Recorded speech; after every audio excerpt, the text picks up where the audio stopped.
Hello and welcome to episode number 13, Lucky 13, of Flat Earth and Other Hot Potatoes. I'm Patricia Steere, and my guest today is TigerDan925. We're going to be talking Bible prophecy. We're going to be talking Flat Earth and pretty much anything else that comes across the table here. Tiger Dan, how are you? I'm great. Thank you so much for inviting me. It's good to be here. Thanks. Where do you live? What city? I live in England, and it's approximately 200 miles north of London. So I've only ever been to London once in my life. So I've met Americans who have been to England more times. They've been to London more times than I have. So I live in a city. I used to live in a big city called Manchester, which is about 200 miles north of London, something like that. I know Manchester. I also am a big fan of the music of the Smiths, which you can see in some framed albums. Oh, of course. Yes. Yeah. So I've never been to Manchester, but I've been to London twice. So I beat you, like you said. Me. Yeah. You don't even live here and you've been there. But surprisingly, something weird happened to me when I did go to London. I just happened to be standing on the, what was it now? It was the Royal Albert Hall steps. And I wasn't aware of what was going on, what was happening, but there was a big event happening, and I just looked around and somebody took my photo. And I was reading the paper the next day. This was a national newspaper, and this is when I was like 17, and I flipped the page over, and there I am on the third page on a national newspaper, and it was a famous person in England's funeral, and I just happened to get caught up in the entourage, and I was just clicked my photo on. It's just amazing. So something weird happens to me whenever I go out, whenever I leave the house. I think ever since I've become a flat earther, leaving the house has become more and more treacherous because you're in the world of real people who don't have the same belief system as you do. And you being involved with the flat earth, and prior to that, Bible prophecy, it's probably even more precarious for you to leave the house. Your belief system is, well, I know a lot of people believe what you believe involving the Bible, but then add the flat earth on top and you become a bit of a weirdo. But I love all the weirdos and geeks because I'm part of it. So. Yeah. There's a lot of us now. It's a growing phenomenon. It's burgeoning and blowing up to a size where nobody can sort of dismiss it anymore. So it's great to see all the different characters out there who are presenting a flat Earth proposition. It's great to see because it's never happened in history before. You can look at BBC news reports from 2008, and you'll find the odd one or two people out there just talking about the flat Earth, and amazingly they use the same sort of arguments that we're using now, but for some reason it's just picked up speed, and it's astonishing to see. So it's certainly fits in with Bible prophecy. It fits in with the Bible narrative, and that all works great. So it's great to see. Yes, and the more of us who appear on the scene, the strength in numbers. So we become a little bit more the norm anyway, and not as much of an outsider in this world. I see you're sporting your Bible prophecy hat. I've seen you wear that in your videos before. Yeah, it's something that I just thought I'd do, because I mean the other hat that I used to wear, it had this like little A thing on it, and I think it symbolized some kind of Abercrombie. I don't know what the name of the product was that I was wearing. I just wore it, and everybody said, "You're a Freemason. There's the evidence that you're a Freemason." And I kept getting called it all the time. So I thought, well, I better just have something a bit more that represents what I do on this channel. So I try and keep it focused on Bible prophecy, and so that just represents what I do. So. Is it backwards or is it? No, it's perfect. I can read it perfectly. Right, great. People will read anything into anything that you do, no matter what. I mean, you're wearing an Abercrombie and Fitch hat, just innocently wearing a hat. It might not be that. It might have been some other crappy name product. Right. But yeah. It had nothing to do with Freemasonry. I mean, I've worn hoop earrings before and been told that I was symbolizing Saturn because it's a circle. So, you can't escape it. It's impossible. Yeah, exactly. So I'm sure the earrings I'm wearing today will symbolize something. Hopefully just earrings, because that's all they are. You got a nice pair there as well. They're the blue lapis lazuli, some kind of a stone, which doesn't have any bad meaning. So they look heavy. I mean, no, they're really light. Right. Okay. As long as they don't hit the microphone and make a clanking sound, we're all good. Ah, good. Well, this is TigerDan925, and this is Flat Earth and Other Hot Potatoes. I'm Patricia Steere, and we are here to talk about, well, what's on your hat, Tiger Dan? Is that a special hat you had made, or did you just buy that?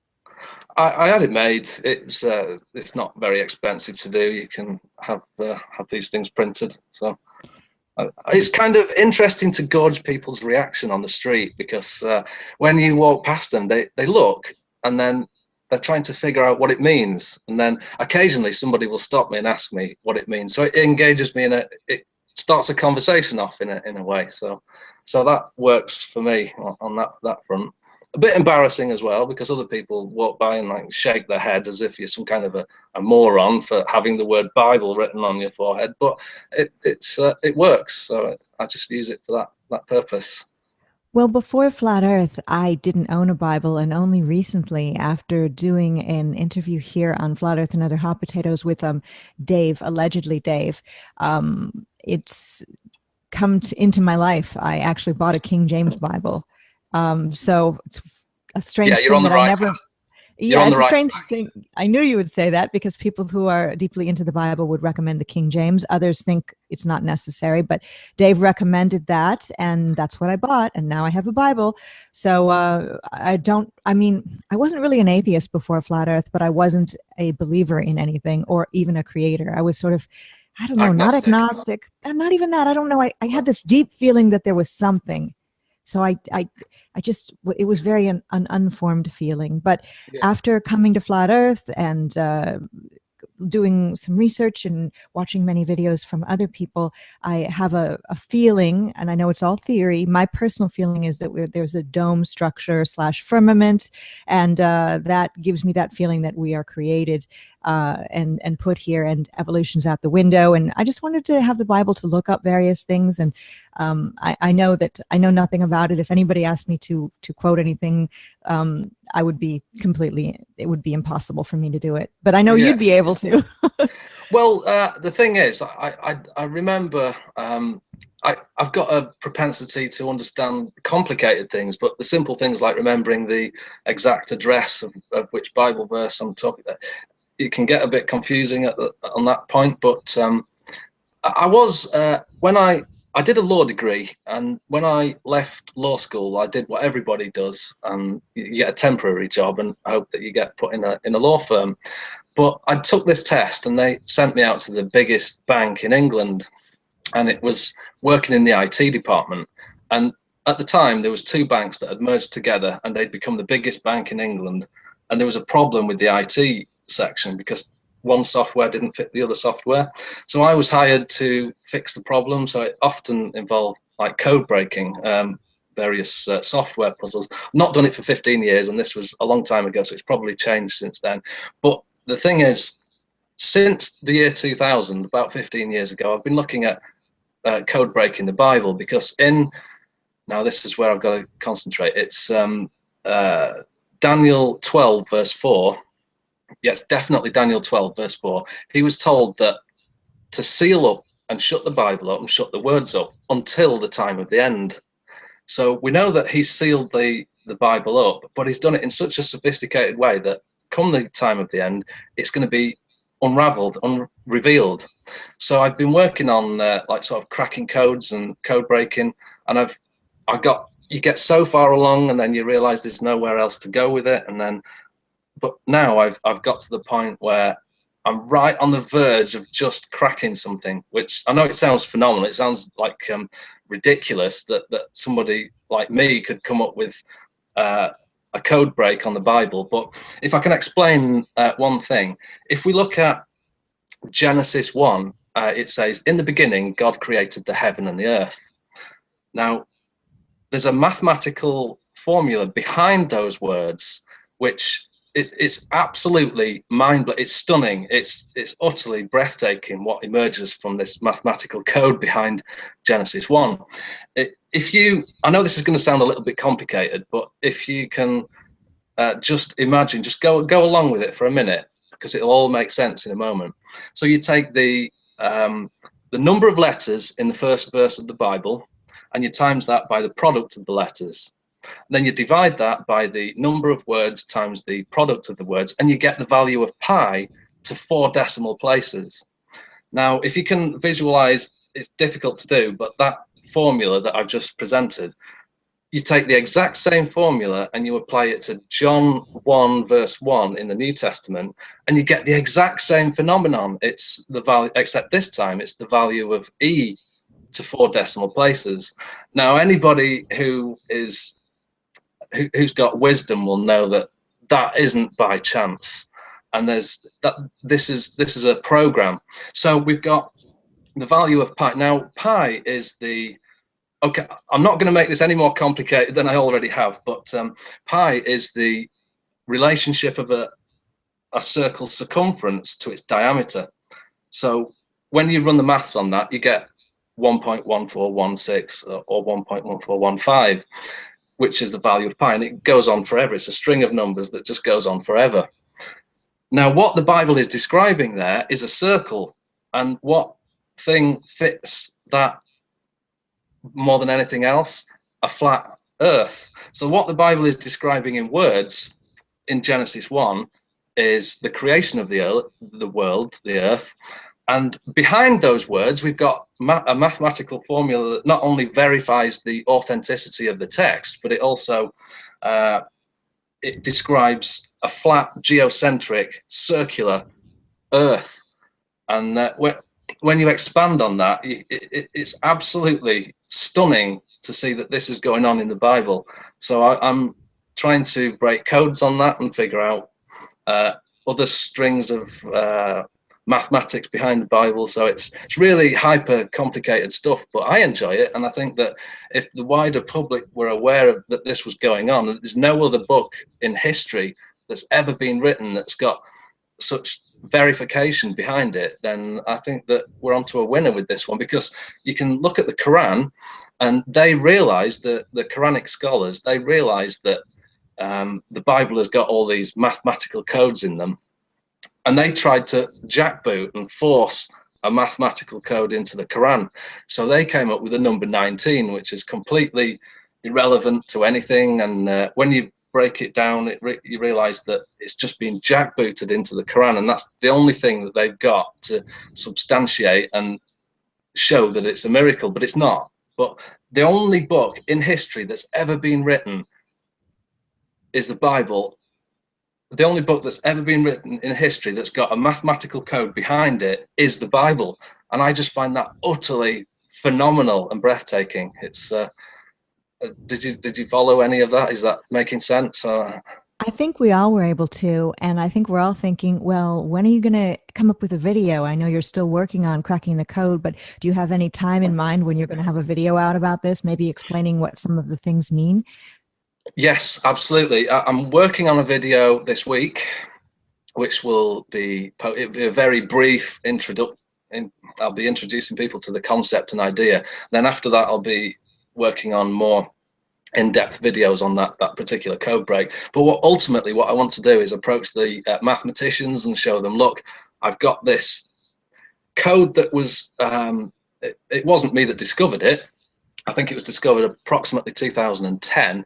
And it was, you can find that on the internet. But what I've discovered from that since then is more codes that it's very complicated stuff. And I don't want to bore your audience to death with talk about mathematics, which is something that I'll probably show in the future. So I'll leave it at that. And well, I want you to know that it's your audience here. People are here to see you. It's Tiger Dan and TigerDan925. Of course, that's his YouTube channel. And this is Flat Earth and Other Hot Potatoes. And you're quite well known for the Bible prophecy, but also for 25 flat geo-earth claims that rocked my world. It's a series that you've got on YouTube. When did you, I mean, Bible prophecy's been in your life for a while. When did you move from Bible prophecy to flat earth, or were you always a flat earther because of what it says in the Bible? No, no. I only discovered, I started looking into it about September of 2014. So, and at the time when I was looking into the flat earth, there wasn't many videos around on YouTube on the matter. There was a few, perhaps about 100, but there was only 5 or 6 videos that had any that were really good ones. I think I'm just trying to remember the person that I watched. I think he was called something like I can't remember his name now, but I looked his channel up the other day. Conspiracy Dudes, I think that's what he was called, or something like that. So I looked his channel up the other day to try and find, because what I did was I kept a file of all the videos that I've watched, and you keep the link to the YouTube. So I looked him up, and his channel's gone. Can't find him anywhere. And he was really one of the first people to debunk the globe Earth claims. So yeah, it was probably about September. But the first person that alerted me to it, it was a man called, well, it doesn't matter what he was called. He was one of these Messianic Jews. I'm not Jewish myself, but he was incredibly boring. He produced these hour-long videos every day, and obviously I don't want to say what his name is now after I've just said that, because but what I used to do is I used to be doing something else in the background, and I'd have my headphones on listening to this really boring man talk about Bible stuff. And halfway through, after I'd been listening to him for about a year, halfway through one of his videos, he started bringing up the flat earth, and I had to stop what I was doing and go, because his videos, he just put one picture up, and that was, you never got to see his face or anything like that. It's just one picture, and he talked for an hour. So I had to stop what I was doing, and I thought, what did he just say? Flat earth? Because when you respect somebody, you kind of look into it. So from that point on, that was September of 2014. So I started making a file up from that point. And what happens over time is I got enthusiastic about the flat earth. I exhausted all the materials on it, and I looked at everything I could. So about a month later, you end up getting this cognitive dissonance pull. Your mindset gets pulled in 2 directions. So I was enthusiastic about it, but then you pull back and you think, have I got this right? Is it right that is the flat earth right? Have I been conned? Has people put some have they concocted information and put it in a way that's convinced me that the earth is flat? So you have to take a step back. So I took a step back for about 6 months, and the straw that broke the camel's back was Kent Hovind, because he just got out of prison. Now I'd supported him for 8 years, and he just got out of prison, and on the first video that he uploads to YouTube, might have been the second one, he's done at least one a day since then, so he's racked up several hundred videos since he got out of prison. But the second video that he uploaded, he said the flat earth is a load of nonsense. He believes the heliocentric model, and he said he's got geocentric books on his bookshelf, and giving you the impression that he's read those books. But if he had read those books, and he is a Bible literalist, then there's no way that at all that he could possibly be a heliocentrist and believing in the ball earth model. So that riled me up enough to make a video response and really call him out on that. And so yeah, I've kind of gone off No, I've totally followed you, and I think everyone else has. And I remember seeing that particular video when he was out of jail, and he was saying that he had the books, and I was thinking, but you didn't read them. That's what I was thinking. Yeah, and, yeah. Sorry, he wouldn't have cited Ships and the Horizon if he had even read one of those books, because that's one of the easiest proofs to knock out right away. And hopefully, and Rob Skiba as well has, tried to contact him and sent him books and information. And I know you know who Rob Skiba is. Oh yeah, I mean, wow, that was a blockbuster interview that you did with him last week. That was amazing. He's great. So are you. So. Well, I'm not quite in his league. He's got an ability to just flesh out things and pull out Bible verses, which I have to think about before I say. So it's one of the. One other thing, yeah. So just after I uploaded that video about Kent Hovind, he subscribed to my YouTube channel. So I know that you mentioned before that I posted a 5-part series on the flat geocentric Earth claims that you can't deny. So he subscribed to me after I posted that video about him. So I know that he's looking into the flat earth now. So it's only a matter of time. Is the cognitive dissonance going to be too great? Are we going to see him come out in the future? Yes, we'll definitely see Kent Hovind come out in the future, but I think it's probably going to take him 6 months to get over that cognitive dissonance phase that everybody gets when they start looking into something new for the first time. So yeah, we'll give him a while. But the Bible says, if you've got a problem with a fellow believer, then approach them first. Don't just go out and make a video and call them out. So this is what I did. I left messages on his voicemail on his phone. He never got back to me. So I left it a while, and then I sent him emails. He's never responded to my emails, never responded to my voicemail messages. He knows that I'm out there because I made what Forbes is the semi-mainstream media outlet, news media, I think, and they did an article about the flat earth, and they quoted 2 of my videos, which was absolutely phenomenal to see. And one of them was the Kent Hovind one.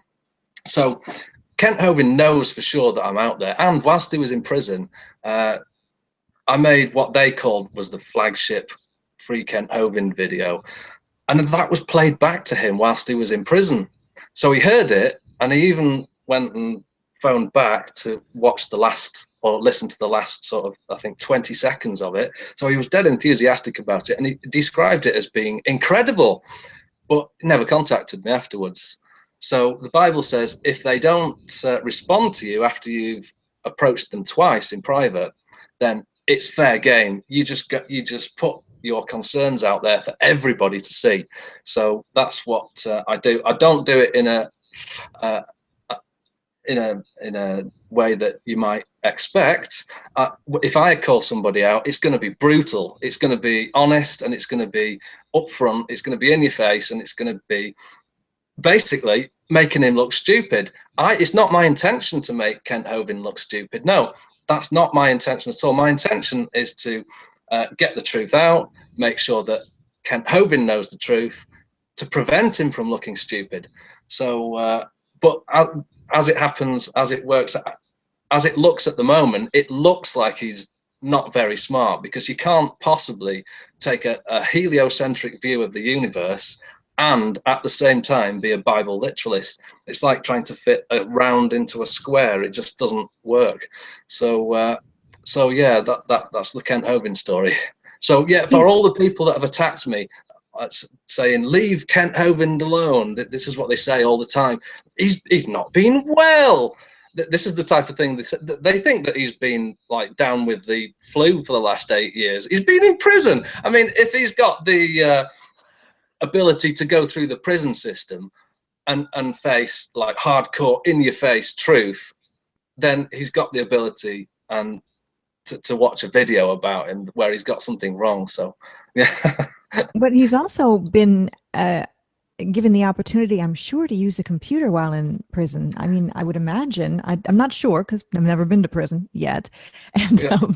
But I mean, he's received books. He's received Rob Skipa's books. He's received, you know, emails. So he's had plenty of time to look into it while he was in prison.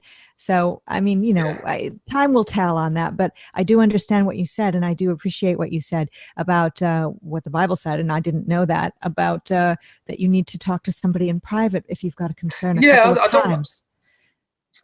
Sorry, it doesn't necessarily apply just to believers. It's just like it's the polite thing to do, because even if you're atheistic, if you've got a problem with somebody who you respect who's another atheist, you wouldn't go out there and expose them without first going to them to say, look, you're wrong about this. So I think it's just a polite way of doing things, and that's the biblical way. So that's what we do.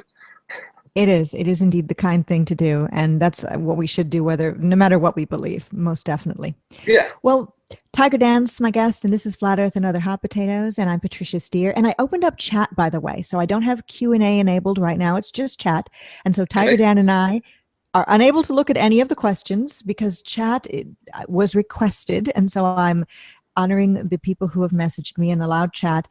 If I had two computer screens, I would be able to read the chat and talk to Tiger Dan I've only got one. I know other people have two computers. I don't. Maybe someday I will.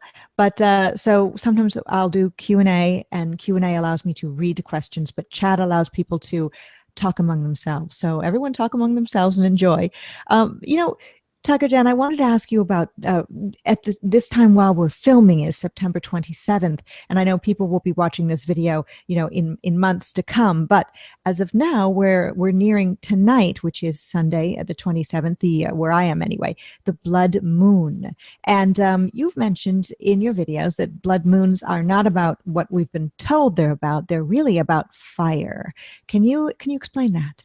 Yeah, sure. I was the first person on the whole of YouTube. I'm not blowing my own trumpet, but here, because I know I was, because I researched it at the time. If you look through my videos, I posted the first one on the blood red moons 2 and a bit years ago in 2013. And at the time that I posted that video, nobody else had debunked them.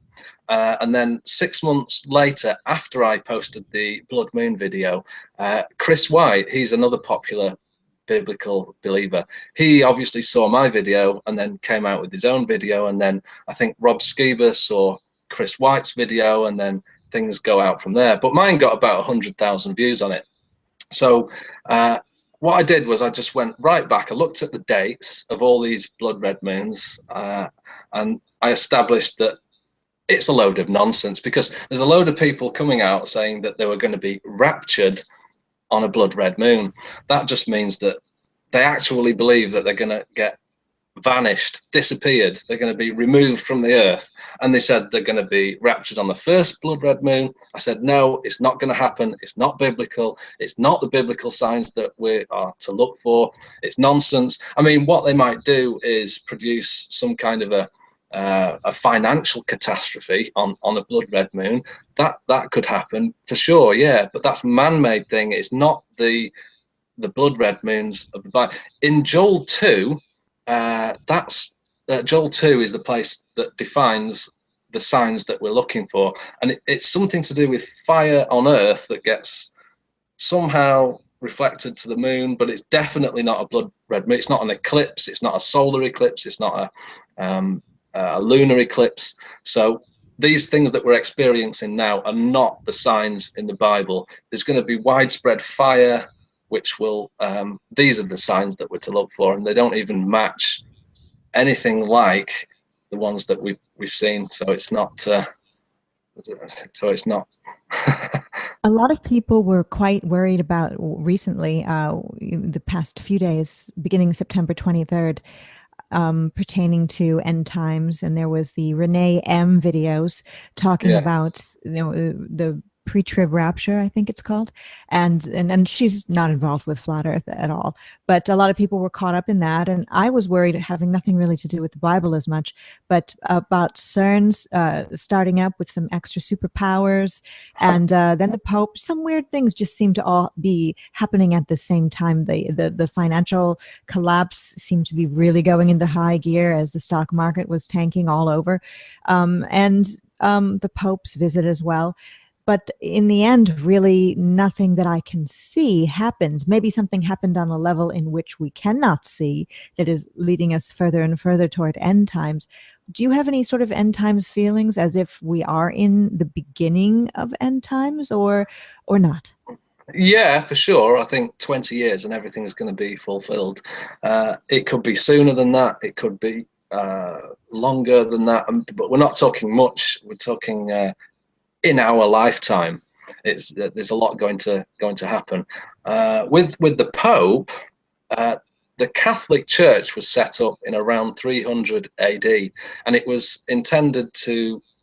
They pretended to be the message so that they could kill the message. So they invented the Catholic Church. And if you do research into it, in fact, Professor Walter Veith, he produced a series on this, and he called it Total Onslaught, and I think it was called The Islamic Connection. It's a phenomenal video. I don't adopt his Seventh-day Adventist viewpoint on things, but it was a phenomenal connection, and he connected all the dots, and he showed how the early Roman Catholic Church invented Islam as a way of, so the Quran is basically, they've lifted some stories from the Bible and dumped it in the Quran, like the story of Joseph. It's just been lifted almost word for word in places and dumped in the Quran.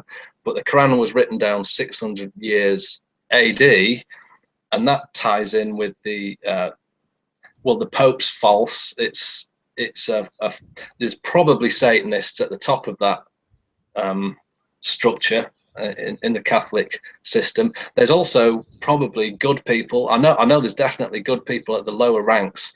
But what amazes me is that you'll find professors who are exceptionally good at bringing about the geocentric Earth. That they talk about this in their lectures, and they show evidence and slides, but they're also Catholic. So it boggles my mind how somebody can be exceptionally good at one thing, but never investigate the thing that they're a part of. They never investigate why they're a Catholic, where it came from, and all these religious practices which we're told in the Bible not to follow. So yeah, I'd say the Pope, I wouldn't worry too much about what's going to happen in the future. The main thing to worry about is the RFID chip, the mark of the beast, the 666, and if it ever comes to it, and we're mandated and we're told to take this mark of the beast, then don't under any circumstances take it, even if it means becoming homeless, which that's an inevitable consequence of refusing to take this mark of the beast. But that's coming. That will be next thing on the horizon. Probably it's hard to gauge when they're going to try and push this thing in. It's already started to enter in the sort of outer edges of society. You see mark of the beast, this chip thing that people are having put in their hands, enabling them to enter government buildings, and you find it in nightclubs. People get special privileges for having the RFID chip put in them so that they can get to go to the good part of the nightclub, whatever. So we're starting to see it creep in on the outer edges, and it'll just get more and more until the big supermarkets adopt this thing, so that, you know, the Bible says it's either going to go on your forehead or your hand. And I can think of nothing worse than going shopping, putting your shopping in the trolley and having to duck your head, you know, to pay for your goods. It's like a chicken caught in a chicken coop, you know, unable to escape from it. So I've looked into it quite a lot, and it seems to be the case that wormwood, this is a meteorite, a meteor, hits the Earth 6 months after this mark of the beast gets mandated. So anybody who takes it for just to try and get along in society, just to try and pay for their own goods and not have to put up with being homeless, everybody who takes it 6 months later, they're going to get tortured by what the Bible describes as being locust-like robots. These are the Bible actually describes them like this, that they don't eat the grass, they don't eat anything green, and they've got a king over them. Now, locusts always eat grass. They've not got a king over them. The king is a programmer who's programming these locust-like bots. So what's going to happen is millions of these things are going to attack all those people that have taken the RFID chip, and they'll be tortured for 5 months. So there's going to be a 3.5 year period in the future. 3.5 years, we're told all the way throughout the Bible, everything rests on this 3.5 year period. There'll be 2 witnesses who are dressed in sackcloth, who will preach from the Mount of Olives in Jerusalem, and they will preach for 3.5 years. And the whole Bible is geared towards, and this period that's coming up, it's not going to be mandated tomorrow, next week, or next month, but it is creeping in, and it is something that we need to avoid at all costs. So, well, there's almost nothing that we can do about it. We just have to ride it through if this indeed happens, and you are a believer that it is going to happen. But many would say, who are involved in Bible prophecy like you, TigerDan, that if we have a creator and it's a loving creator, why would the creator put us through this sort of thing? To test us? What's your take on that? Well, we all die anyway. I mean, every one of us who's ever been born is also going to die. And it's the knowledge that you accumulate in this life that seems to depend on what happens in the next life. Yeah, it's a tough question. I mean, why would God allow sort of death and suffering and all that kind of thing? You've also got happiness, you've got freedom, you've got choice. It's a very tough question, and it seems to be the case that in the Old Testament they were experimenting with all kinds of genetic modifications, and it sounds ridiculous to the person who's never investigated it, but they had the ability to morph two different characters together and have a human head on a horse. You see statues out there representing that sort of thing that's gone on. So I mean, yeah, you see people saying it's not fair to create suffering, but some cultures are so cruel, so vile, so disgusting in their approach to things, like Nineveh. They were so cruel. God declared that in the book of Jonah that he was going to destroy that city in 40 days unless they changed their ways. I think they were probably experimenting with Satanism and sacrificing the firstborn, to putting the firstborn on an altar and sacrificing it in some way, burning it. I mean, these are cruel practices. And so God sent Jonah up there. In fact, here's an interesting thing, that a little side note. Jonah tried to escape from God because God said to him, you're going to Nineveh to tell them to repent. And Jonah said, I don't want to be that guy that stands in Nineveh with a repent sign. He goes, I don't want to be one of those people. So he tried to escape, and he paid the fare to Tarshish. Now, Tarshish, when you weigh up the evidence, is England. So whenever the Bible is talking about Tarshish, it's talking about England. So that kind of says a lot about England, because where do you go if you want to escape God? You go to England. I can drive 100 miles in any direction and not come across another believer. So, so yeah, and he got swallowed up by a fish. He never made it to England. He got swallowed up by this whale. And when secular people, atheists maybe hear that story, they go, aha, yeah, it's all a fairy tale, because nobody could survive being swallowed up by a whale for 3 days. But there is evidence that people have been swallowed by whales and survived it. And there's some bizarre stories in the Bible. That's what interests me about it. They're just the bizarre nature of these stories. But that was a prophecy of the future. He was swallowed up for 3.5 days. Jesus died on the cross, and he was dead for 3.5 days and rose up. And then in the end times, which is in our immediate future, we've got the 3.5 days of the 3.5 days being the 3.5 years of the 2 end time witnesses that will come in Jerusalem. So the whole Bible is geared and structured towards it. It's no, it's fascinating. Yeah, it really is. No, don't be sorry at all. We love it. Tiger Dan is here, and Flat Earth and Other Hot Potatoes is the show. I'm Patricia Steere, and well, we're talking about all sorts of things, including the flat Earth. We touched on the flat Earth a little bit, and your 25 flat geo-Earth claims that rocked your world. When did you have to, before you, because you were doing Bible prophecy things before that, did you have to sort of steel your nerves before you came out with your first in the series of flat Earth videos, and then put it up on YouTube, and then stand back and hope you didn't get a lot of hate? And also, what was the response? Oh, I love it. I don't mind. I mean, I'd have been quite happy being the first person out there to put a video up on the flat Earth. I mean, that I'm not bothered by the hate that came along. In fact, you've got to laugh at some of the comments, because there's literally hundreds of people that come along and they'll say, "You are an idiot." They'll make 3 spelling mistakes in that short sentence, calling me an idiot, when it's really a reflection of their own personality. They try to stamp on others. They reflect onto others what they really are themselves. Because if they make three spelling mistakes in 4 words, then who's the idiot, me or them? So I mean, obviously, it's not the case that the flat earthers are the idiots. It's the case that people who haven't investigated it and refuse to investigate. It drives me insane, because people they come along and they'll see the title of a video and it'll have flat earth in the title.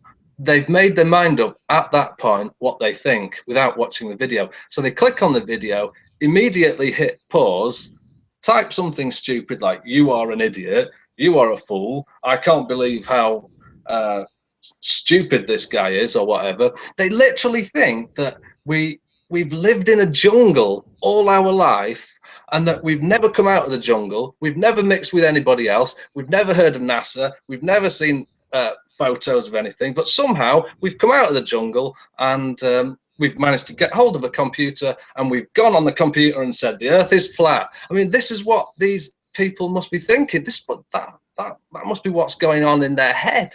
It's ludicrous. They are the idiots and not us. And it just makes me laugh when I see comments like that. But a lot of people are waking up to it now, and it's phenomenal to watch. So yeah. So there is hope. Yeah, there is. With comments on my videos, I get the same thing. I just get a person who probably did just what you said. They see the title "Flat Earth" and other hot potatoes, so they go to the video, just like you said, watch a second of it, pause it, and then write "Shill, quit distracting." Yes. I'm like, what? Distracting from what? Okay. Yeah. So you just, I mean, I enable all comments. It doesn't matter what anyone says. I even let the profanity go, because those people who are putting that are really just burying themselves. They're showing who they are. They're not, it's not a reflection on Flat Earth, myself, or the guests that I have. So I always just click enable all comments and let them ride, because, you know, it shows everybody else the truth more than if I were to delete them. You've got two different things that are kind of hidden. One of them is in your name, and the other is something that you say in your videos. So I'm going to ask you first about Daniel 9 verse 25 and how that plays a role in the TigerDan925 YouTube channel. Yeah, well spotted. Yeah, there's only a few people who have ever spotted that since I've been posting videos for the last 2 or 3 years.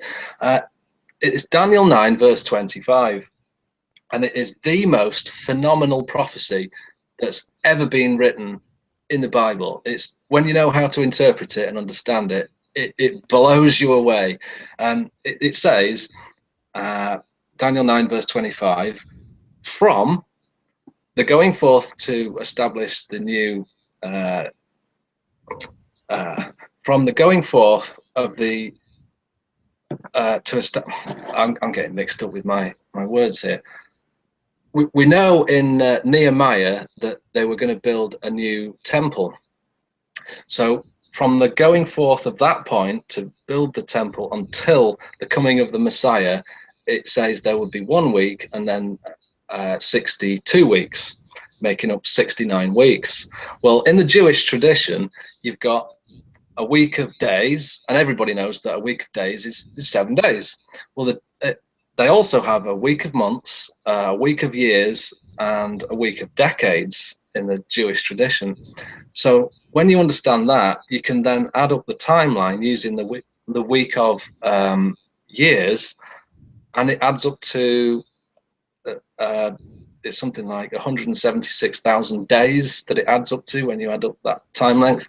So from the commandment to restore and rebuild Jerusalem, those were the words that I forgot to say before. From the commandment to restore and build Jerusalem until the Messiah, which was the first time Jesus came, would be, and he specifies the number of weeks. You convert those number of weeks into years and you get an exact timeline. And when you count it out, it turns out that he predicted to the very day when Jesus would declare himself to be the Messiah. It's a phenomenal prophecy. And there's a lot of Jewish people today who are forbidden from even looking at it, because when they look at it and understand it, the only thing they can say is that the book of Daniel must have been written after the events. But we've got clear evidence that it was clearly written down before. We've got, so there's nothing they can do about it. And it tends to convert a lot of people over, but it is a phenomenal prophecy. That's Daniel 9:25. And the other reason why I called myself Daniel 9:25 is because I'm working on this code breaking thing. So I wanted to subtly put something in there in my name to Anyway, it's not really that important. So it's Well, it is, well, because I was wondering, why does he call himself TigerDan925? So I did a little looking and figured out the Daniel 925 well done. numbers. Yeah, But that's what about the tiger? Where does that come in? well. Before I set up the YouTube account, I was watching this video, and it was a British rapper, and he calls himself Akala. That's Akala. And if you type that in, there's an 8-minute video, and he did this amazing piece. It went on for about 10 minutes, and it was all live, and it was filmed at a BBC studio. And it was a truth piece, and it was just the most awesome piece that he made. And it started off, they came up with a beat, and he had to come up with a rhyme to that beat, and it was all on time, and it was all obviously rehearsed, and but it did phenomenal. And they started off, and just before they introduced the beat, this little thing came over the tannoy and said, "I like you, you're like a tiger." So I thought, oh right, I'll call myself a tiger. So Well, I love cats, so all felines are good. You're good with me, just with the name Tiger right there. oh, good. All right, it's TigerDan925. Now we know where the 925 comes from, and it's Flat Earth and Other Hot Potatoes. It's episode number 13, and there's the other thing that's hidden in your videos, which is when you say, and I'll never be able to say it like you do, the answer to 1984 is 33 AD, approximately. Well, I've been intending to make a video on that and explain it for years, because I constantly get people asking me, what does that mean? What do you mean by 1984 equals 33 AD? Well, Jesus died approximately in the year 33 AD. Some scholars, I say approximately because some scholars say it was 31 AD. It doesn't matter. It's approximately that date. Now, he died predicting the future, telling us that the book of Revelation followed Jesus dying, and the Revelation tells us not to take the mark of the beast. That's the one thing, the biggest thing in the whole book: don't take the mark of the beast. So he died telling us the truth. Now, 1984 was a book that was written by George Orwell. He didn't write it in 1984, he wrote it in the 1940s, I think it was, and he predicted that by 1984 they would have all these things, this track and trace society in place. It was a big brother society that he predicted. He was an insider at the BBC, George Orwell, so he was given insider information as to what was coming in the future. So he wrote this book, and he predicted that would all be happening by 90. He was 30 years out in his predictions, but it's all starting to happen now, everything that what he said. So literally, the answer to 1984 being a track and trace society is 33 AD, Jesus dying on the cross, so that you and I can be saved, and that's the answer to it. But I shall have to make a video on that, I think. For me, that was easier to figure out because, I mean, I'm familiar with George Orwell's 1984, and I consider it to be really not a work of fiction because we're living in it now. But I was able to figure that out. But Daniel 9 verse 25 took a little bit of research. I do like those hidden gems in your videos. It makes it fun to figure things out. And anybody who's involved in truth seeking likes to figure things out. It's entertainment for us. Yeah. Well, let's see. Russell Brand, not a flat earther. You mentioned him in videos. He's also involved with believing in evolution. And I know you have some trouble with him. He does speak a lot of truth, but he seems to mix it up with other things. Do you think, from, based on the videos that you've done, that he's doing this on purpose? Or do you just think he's not aware of the flat earth, or that evolution is a lie? I think it's a bit disgusting, to be honest. It's I've watched some of his shows, and you feel yourself cringing when he starts going on about the sex thing. His mum's in the audience, and he's talking about all these sex ideas that he's got in his head, and it's just utterly I just don't find that amusing at all. And another thing is, I don't want to get sued for saying something that's not true, but there's a lot of researchers on YouTube who have made and connected the dots. He was a member of the Groucho Club, I think it's called, in London, and he pays something like £10,000 a year to be a member of that Groucho Club, along with David Icke. And I don't know if this is true or not.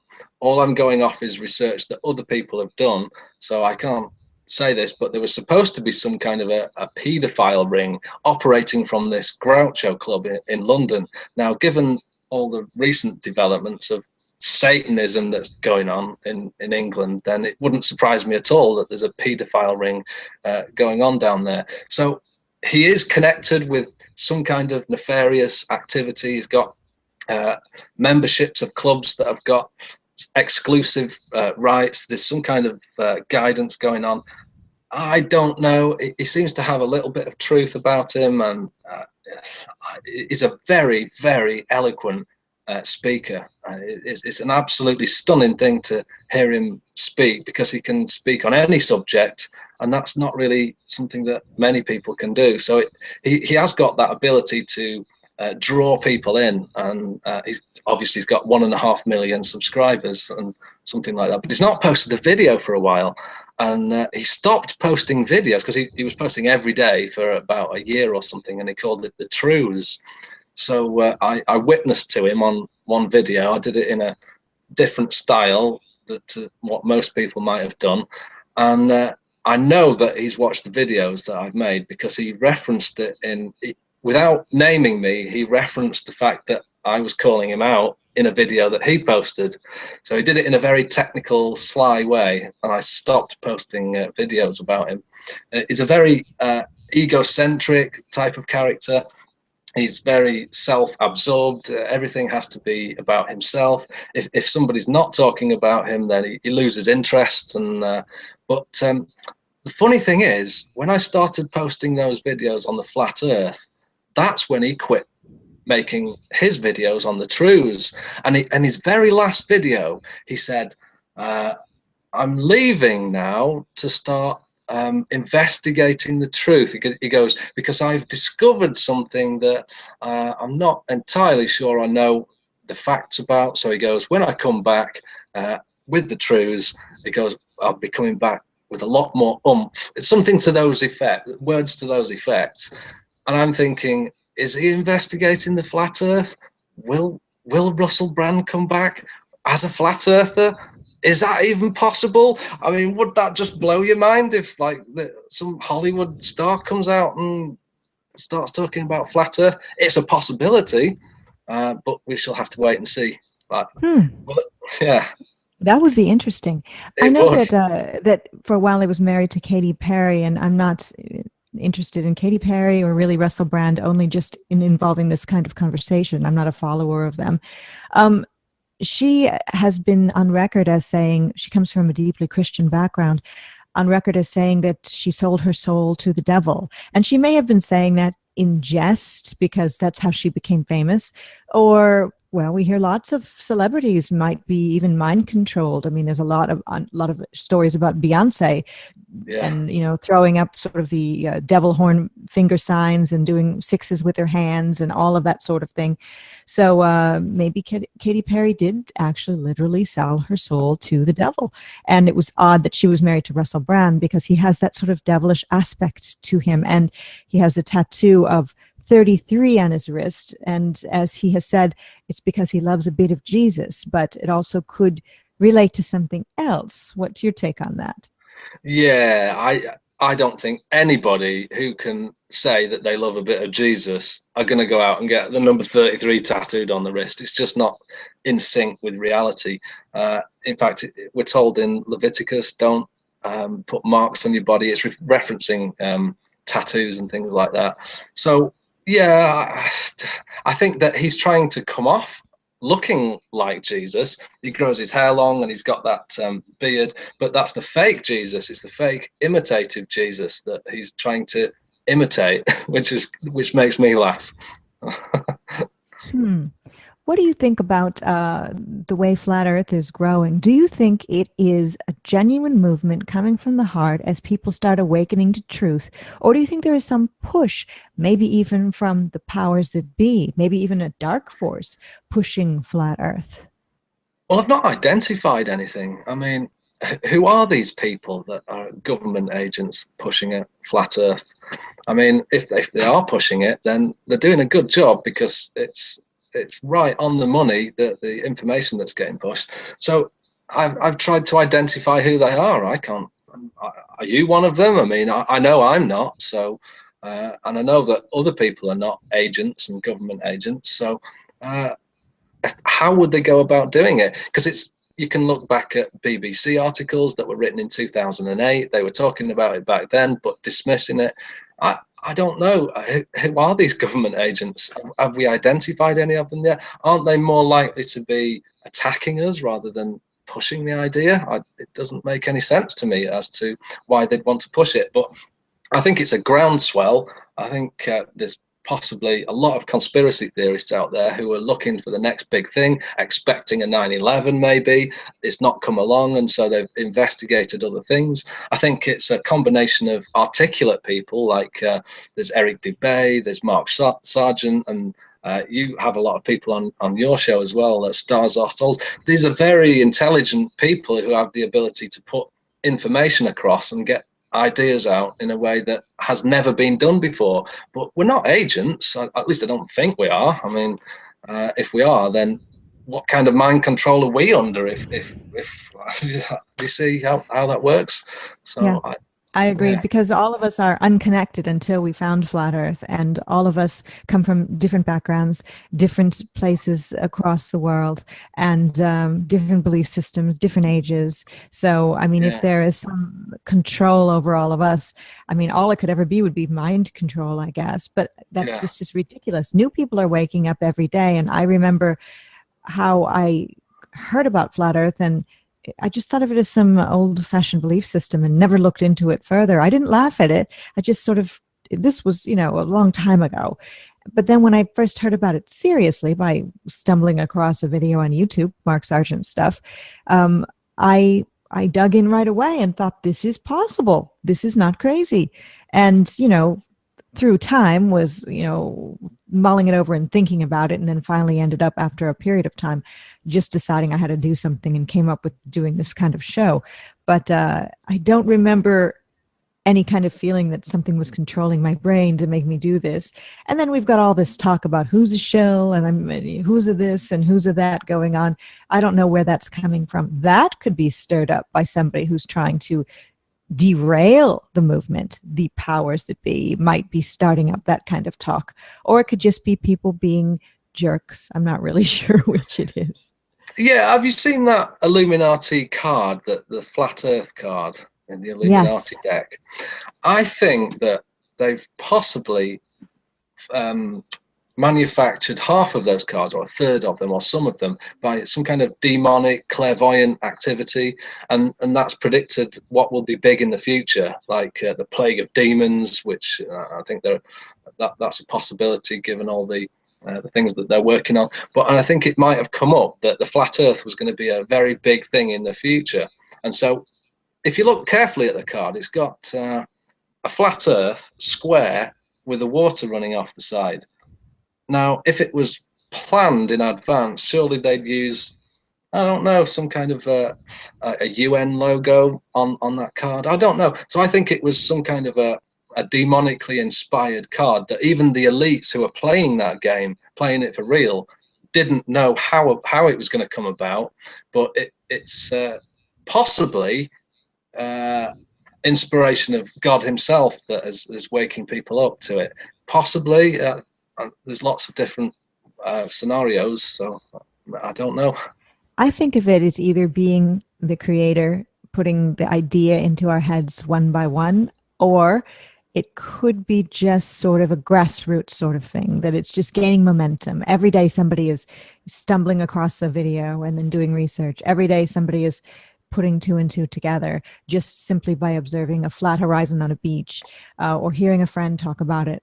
I'm not really sure. Maybe it's a combination of both. It is very interesting to see it go, and I wish I would have been a part of it a lot earlier. I just was pretty much asleep, although I thought I was awake. That's the funny thing.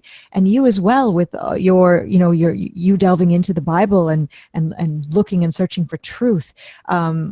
Before Flat Earth crossed your mind, you as well were thinking you were awake to what was going on. And I guess we just keep discovering that there's so much more to learn. Yeah, so. It's phenomenal. Yeah, it's absolutely phenomenal. Just how we could miss it. How could we possibly have missed the fact that the Earth is flat? It's unbelievable, but we did somehow. So we got blinded. The Bible talks a lot about blinding people, and that maybe we are blinded to things that are so obvious to us. I don't know. It's impossible to know, really. Some people have said that the flat Earth is the biblical great deception, but that really couldn't be it. That's really about an antichrist. Is that correct? Yes, yeah. When the antichrist gets revealed in the end, then the remnant of the Jews will wake up to it, and they'll realize that it's not the Messiah that they've been looking for. It is the Antichrist, and then they'll join the Christian remnant, and I think there'll be all hell will break loose at that point. In fact, the Bible says for people to run, like don't even go back to your house to put your coat on. Just when you see the Antichrist being revealed, when he gets revealed, leg it, because he's coming after you, and there's going to be trouble like you've never seen before. So. Do you think that the Antichrist, since you said in 20 years, perhaps give or take, maybe sooner, we'll see end times coming, do you think the Antichrist is somebody that is here now in the public eye? Obviously, they'd be here now, I would imagine. A lot of people say it's Obama or it's the Pope, and I write that off as being no. I see them more as puppets of the elite. Do you think the Antichrist is here now, but doesn't even know he or she is the Antichrist? It's a tough question. It could be some holographic form. It could be a person. It could be somebody of a particular background. They might have to be a certain, or have to have a certain belief system to be in the temple, which is going to be essentially Jewish temple. It's very, very difficult to identify how it's going to play out, but I think that once we see the rebuilding of that temple, which might not, there's a few scholars coming out saying they don't even need a temple for it now, which is a possibility, but we'll see it happen. We'll see something happen, and we'll know that it's the Antichrist when it happens.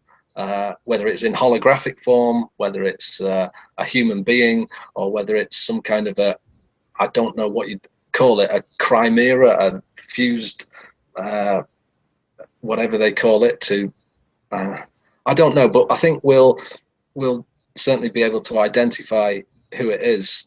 And we're going to have technology at the time that it's revealed as well, because we're told that people all over the world will see the dead bodies lying in the street. These are the dead bodies of the two end time witnesses who appear on the scene just before the Antichrist.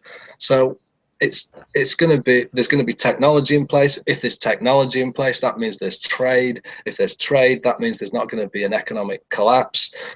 We might see famines in various parts of the world, unexpected locations. It could be a European country, it could be American. We could see famines happening in what we now regard as being sort of first world sophisticated nations, but more or less, but we are going to have trade right up until the very end, and it is going to go on. So we're never going to experience a complete and total economic collapse. So the Antichrist appears, but I think that when the time comes, we'll all be aware of what it is, and the people who have got wisdom will be able to see it, and those who have not got wisdom will probably go along with it just to get along, and they'll get deceived. So that there is more deceptions coming in the future, big ones as well, which we'll have to. Yeah. I liked what you said in one of your videos, that if you are forced at any time to take the mark of the beast, you'll just go off into the woods get away from society, even if you were going to be starving to death. So yeah, it's a possibility. I've thought about that. I think there's other options as well. I mean, you could store up food, but you won't be able to live in a flat anywhere or a house, or you just won't be able to if you want to avoid it. Yeah, it's a tough call. I mean, there's lots of abandoned houses out there that you could adopt for 3.5 years. You just got to be able to avoid the system and just do your best to avoid it. I think it's possible to avoid, but all those who do take the mark, it's going to come back at them in a really severe way, and they'll end up regretting having taken the mark. So it's a tough time coming in the future. are you going to be doing any more flat Earth videos? When you do the 25 flat geo Earth claims that rock my world, that series, are you going to be doing some other, maybe additional, or you wouldn't be able to do additional? It would be more than 25. Another sort of flat Earth video. Are you going to be doing any? Oh yeah, absolutely. I'm not stopping. I'm going to keep going as long as I can go with it. I'm not changing tactics and switching. When you see me switching, when you see me coming on the YouTube saying I don't believe the flat Earth anymore, then you can assume that I've been tortured into that viewpoint. So yeah, I'm going to be continuing with the flat Earth videos. I made one connection to I don't know. It's very, very difficult to imagine and visualize what they're up to, because they've kept certain technologies from us. We don't know about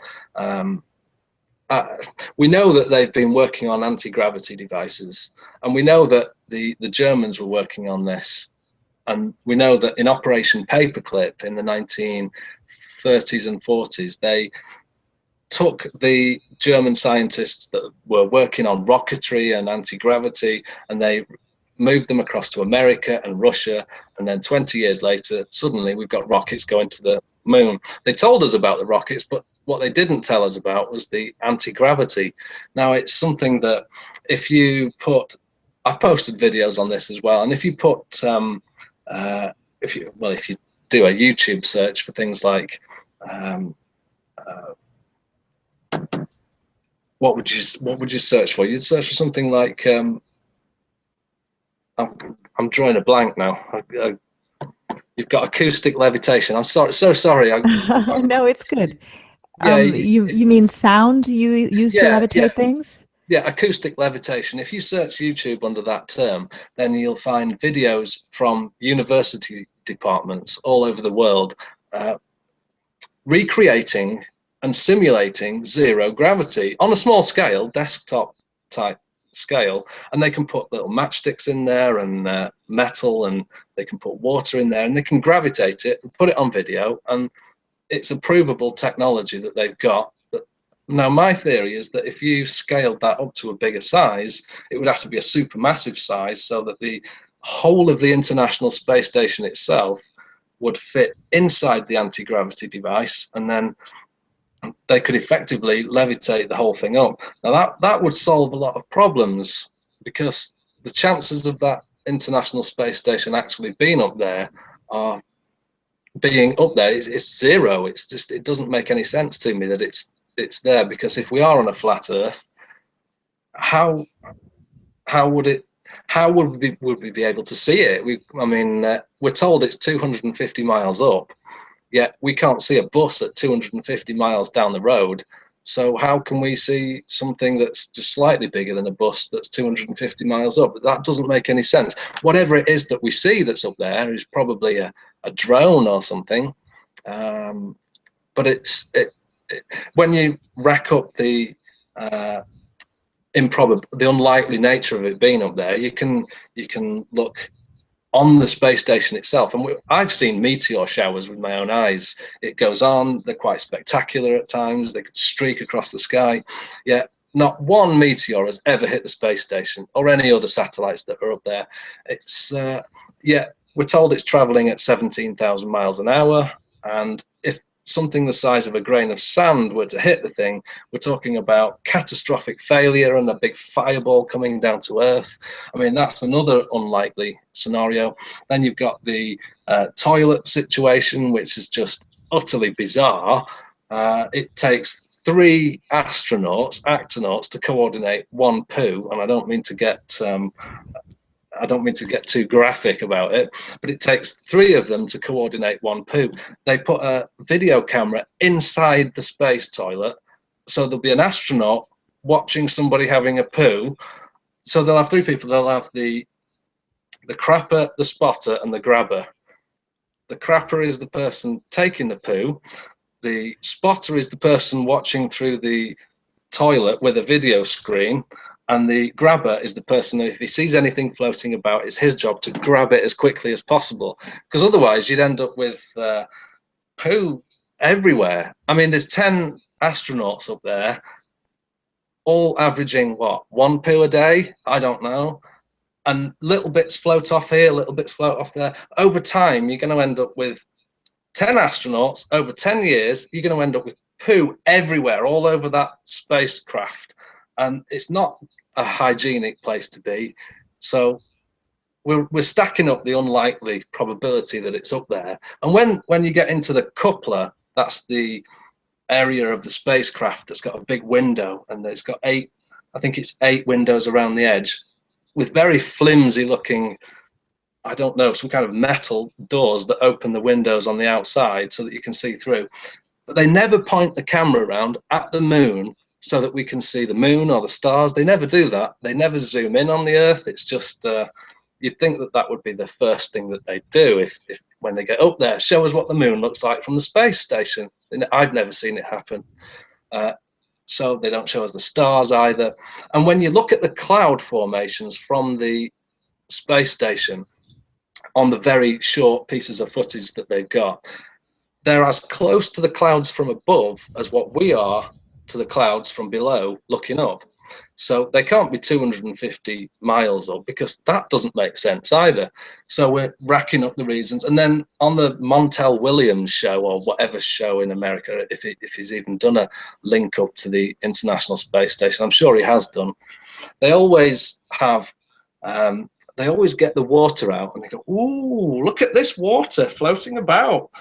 Have you seen that already? Yeah. Oh, we've got a Malteser here. Watch this. No. That's not a Malteser. Oh, you think, come on, oh, get me out of this place, Houston. This is disgusting up here. So I don't think that there's any likely chance that that space station is up there. So you have to take the view that it's been faked somehow on the ground. And if it's being faked on the ground, then you've either got the ridiculous proposition of anti-gravity devices, which are quite likely, but when people hear the word anti-gravity, they tend to think that's ridiculous, so they never investigate it. But if you are wanting to investigate, look up acoustic levitation and you'll find lots of real-world examples on that matter. So. And you've got a great video that started me thinking, because I'm just assuming that it's a green screen and harnesses and that sort of thing. And then the parabolic flight, you know, for the short time that they're actually doing anti-gravity stuff on the Vomit Comet.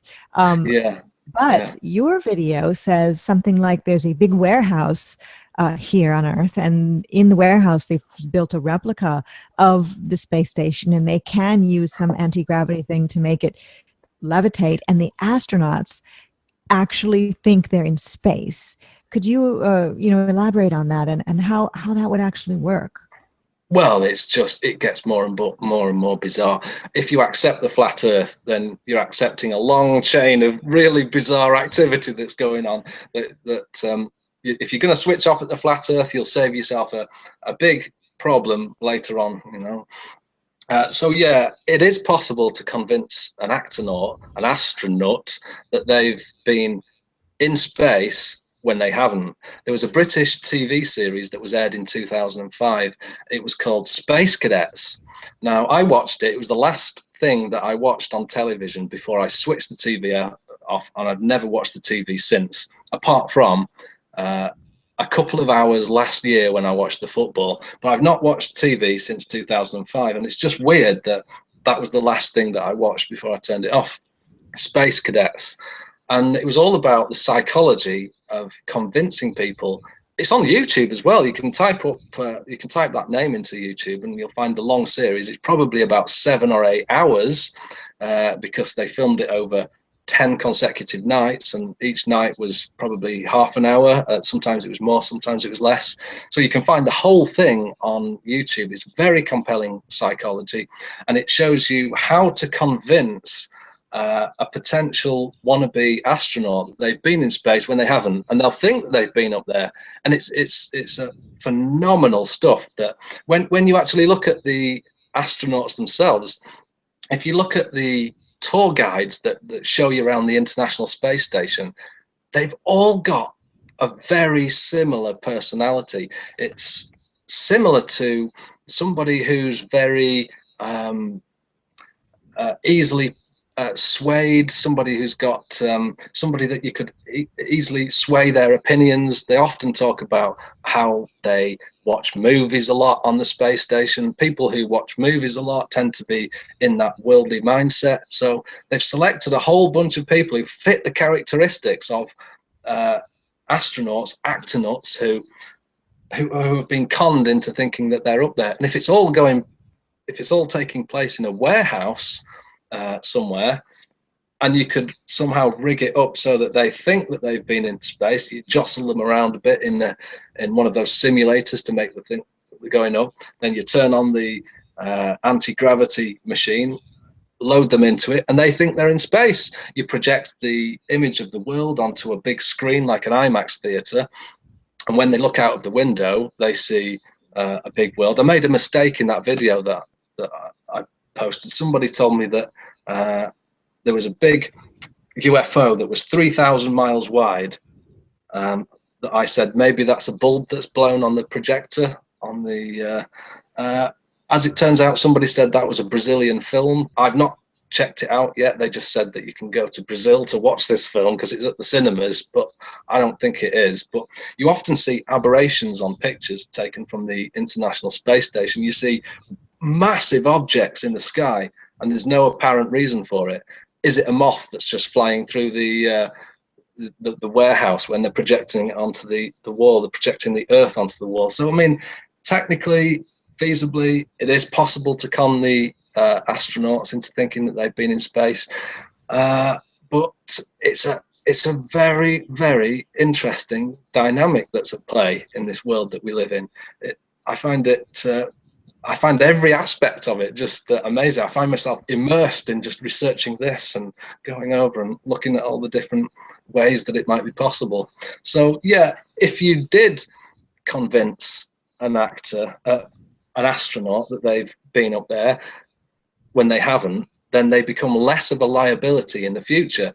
And when they do their interviews later on television, they actually believe they've been up there. So they're very convincing people. They can convince an audience of people that they've been up there.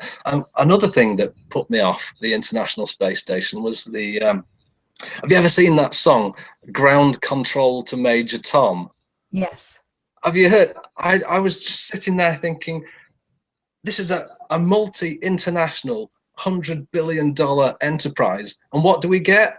A frogging song. We don't get science. Where are all these science experiments that they're supposed to be doing up there? We get a freaking song. Ground Control to Major Tom. It's just it's a fairy tale. It's just a very weird thing to do. You'd expect them to be collecting samples of things and but not making songs. So that put me off the idea of the space station being up there. Well, they've grown lettuce, and they said that was the first time they'd ever grown food in space, but that's not true. Supposedly they did it earlier. And also they do the stuff with the, the water, making, spheres with the water, bubbles. For 40 years. 40 years they've been doing that same experiment for 40 years with the water. What do they gain from it? They know it floats. It makes everyone go, wow. And it's just it's mind-boggling as to what exactly are they proving by putting water up there for 40 years. Nothing to prove from it. Your theory, or that we were just discussing about sort of the big warehouse housing the fake International Space Station, sounds really like a good one, and the astronauts really actually being mind controlled or brainwashed that they're in space. But how do they pull off the spacewalks that are in the pools? Maybe those are all pre-filmed when they're doing the quote unquote training. They film them then, save them, and then later play them. But wouldn't the astronauts, when they came back to Earth, see that? I don't know how they. All of this is just theory, of course. I don't know how they'd all pull it off, but they're doing something, and I'm not sure how they're doing it. And when I watch the astronauts, I see that they seem very sincere. They seem as if they believe that they're really up there, and they do seem to be very mainstream, which would make them more gullible. All of us have seen these things, and many of us on many videos have said, they're liars, they're jerks, I hate them. And then sometimes I think, no, they're just almost victims in a way. So yeah, exactly. Someday maybe we'll find out. Yes, yeah.